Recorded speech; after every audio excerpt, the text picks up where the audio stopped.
Hello, folks. Welcome to Her Endless TBR. If you're new here, I would like to introduce myself. I'm Sharmishta and I love talking about books a lot.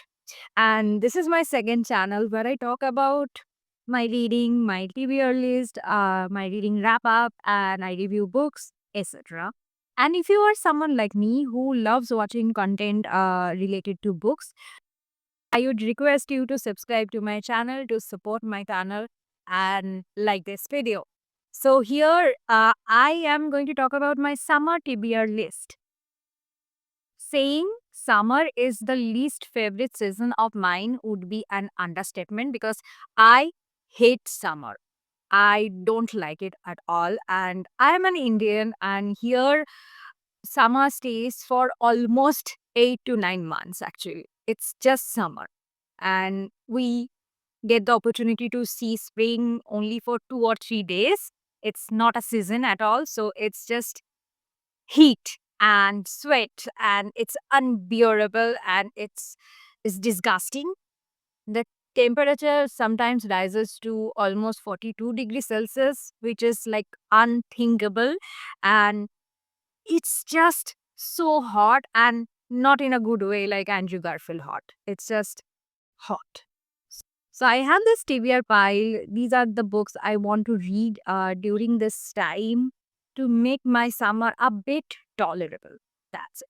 Before starting this video, I just want to give you a disclaimer that my light, which I shoot with, is broken.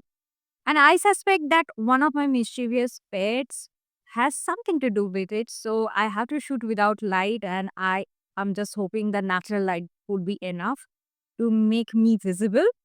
So let's jump into it. First, I have Ashley Preston's A Novel Love Story. I have been looking for a good romantic book for a long time because usually I am not a romantic genre reader. I love romance in a larger plot. I love romance as a subplot, but I'm a sucker of romantic stories. I don't know. I sometimes I pick up a romantic book and I feel like this void and emptiness. I feel like I'm not satisfied with the storyline. So I want it to be very intriguing. And there are very specific tropes that I love in romance. So I am always a bit skeptical about picking up a romance book. But this one seemed very interesting. I think it has magical realism in it, which will make it more fun. And I love this cover. I love this font. I tried to read something romantic during the Valentine's week, but I couldn't. So I'm hoping this will just restore my faith in romance as a genre and as a way of life. Next one is a very famous book. I have to tell you that I am a little bit guilty about not picking this earlier. It's Han Kang's The Vegetarian. I have heard so many good things about this book, and this has won the 2024 Nobel Prize as well. So it's a translated book. It's translated from Korean to English, and I don't know who is the translator here. Okay, it's translated by Devra Smith. I love reading Korean and Japanese contemporary literature. I just love how they come up with new concepts every time, and I love enjoying them. I have heard that this is hard hitting and this is very impactful. This is very raw and genuine, which I enjoy in a literary fiction. So let's see. Next up, I have an Agatha Christie. It's been a long time since I have read any Agatha Christie book, and this is not a Poirot story, as is a standalone, or it's in Parker Point mystery. I don't remember. No, this is a Tommy Tuppence mystery. It is by the pricking of my thumbs, and Tommy Tuppence is not one of our most popular characters, but she has written quite a lot of stories about these two detective duo, and I think they run a private detective office and they solve crimes and mysteries which are slightly supernatural mysteries. So this one features a gothic nursing home, if I'm not wrong, and I miss Halloween season so much. I guess this one will be my topic for this summer being. Let me give you the sneak peek of the plot from the back because I have forgotten about the plot line, but it seemed interesting at that time.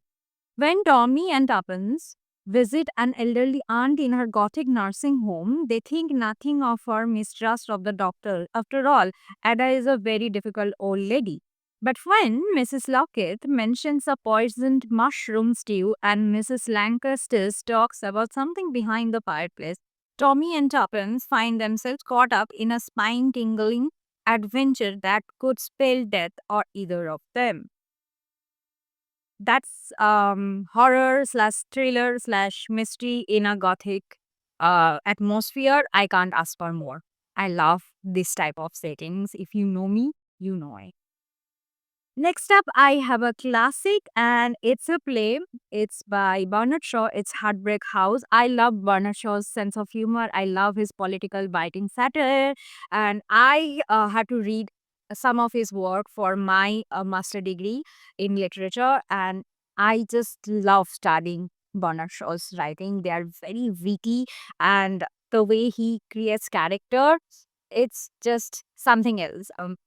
If you want to study characters and dialogues, you should read Bernard Shaw books more. And when I bought this book, I remember I just read the quote from the back. So I want to read the quotation to you so you will understand why I picked this up instantly. If we women were particular about men's characters, we should never get married at all. Yeah, I'm sold by the dialogue because I know it will have commentary on the political situation, of the gender discrimination, of everything that he stands for, which is so fun because he writes his ideology or the opposite ideology in such a witty and fun way. You actually enjoy reading his plays. You don't feel burdened with all the political commentary. I love his books. And these Penguin editions have introduction, critical analysis of the play. I love going back to these writings after finishing a book. I would love to get more informations and more ideas and more perspective about a text. So yeah, I am a literary nerd. So I always love an Oxford or Penguin edition whenever it comes to reading a classic. Next up, I have a book that has been sitting on my shelf for almost 5 years, and it's a very famous book, by the way. I mean, those who don't read books, they have probably heard about this book or have seen it somewhere.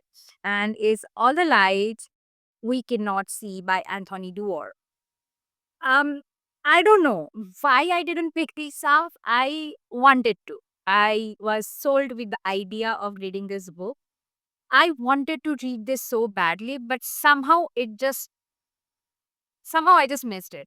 I don't know why I didn't read this one. I kind of forgot that I owned this book. And whenever I saw it, I felt like, okay, maybe later, but I never went back to it. But now I'm determined to read this one. I was watching this video where the creator was recommending the books for aspiring writers. It's like a syllabus for the aspiring writer. There, she recommended All the Light We Cannot See, and she read the opening page from this book. And I immediately remembered that I actually own this book. So, and that video just revived my desire to finally pick this one. The last one is a short story collection, and it's the only short story collection in this pile.